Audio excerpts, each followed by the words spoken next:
Вчера лужи, дождь, а сегодня вот опять минус 14, 13, 5 морозец.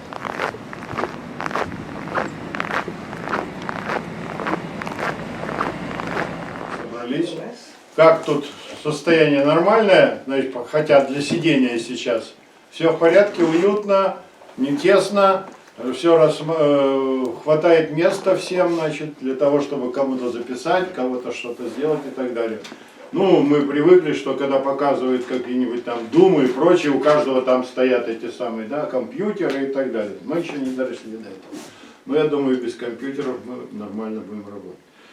Так, значит, сегодня у нас 5-е наше заседание. У нас в составе теперь у нас 9 членов президиума. Ну, как всегда, Точиловой тоже где-то там ее задержали, значит, она... Дня обычно с консультативного совета при губернаторе формируется заранее.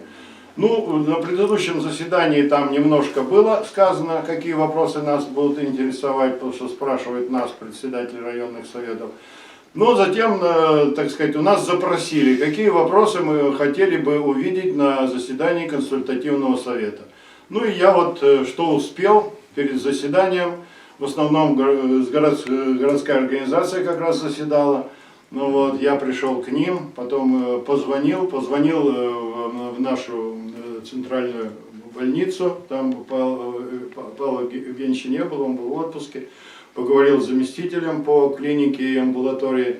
Вот. Ну и сошлись на мнении, что этот вопрос нужен нам медицинский. И поэтому мы направили цедулю в областной совет, в правительство Ленинградской области, что нас интересует медицина. Ну, такие два вопроса выходили. Это кадры и что не хватает специалистов и так далее. Так сказать, снабжение нашей медициной более совершенной аппаратурой, значит, по МРТ там. Общественных организаций это чисто желание каждого человека. Да? Когда президент во всеуслышание говорит, что это значит, дело добровольное, да, и ни в коем случае не должны пугать никого, ничего, никем, ничем, никак. И в то же время на следующий день нас собирают и говорят, что вы такие плохие, что у вас плохая вакцинация, я думаю, что все-таки здесь какие-то идут двойные стандарты.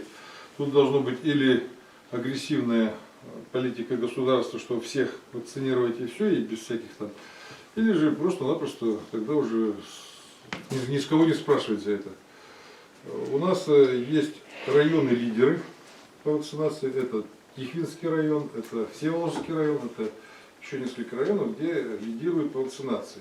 Но в то же время на одной из видеоконференций, значит, задали вопрос, когда выступил сначала Сергей Валентинович Валикжанин по вакцинации, кто у нас лидер, а потом выступила Ольга Александровна Историк, главный санитарный врач Ленинградской области, и рассказала, у кого больше всего заболеваемость идет по ковиду. И самое-то интересное получилось, что у нас идут самая большая заболеваемость в густонаселенных районах. Это Всеволожский, это Гатчинский, это Кингисеппский, у которых хорошие показатели Кингисеппа. И самая большая заболеваемость в Тихвинском районе. У лидеров по вакцинации. Кстати, мы не провели большое такое значимое выездное заседание. У нас, так сказать, оно тоже было емкое. Но, правда, там мы немножко отыгрались на узниках. У нас, так сказать, большие затраты получили по узникам. Ну а сейчас я вот потом скажу, что нас ожидают траты еще большие. И по узникам, и по всем остальным.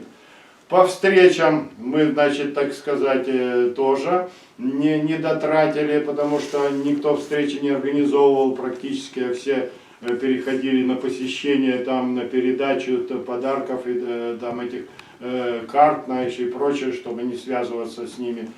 Вот. По оплате труда наших 3 человек, которые у нас оплачиваются, ну, фактически 1 человек, но 3 человека, значит, мы не перевыполняли, все в норме. А вот по иным мы, конечно, отметились, на 70 тысяч больше растратили.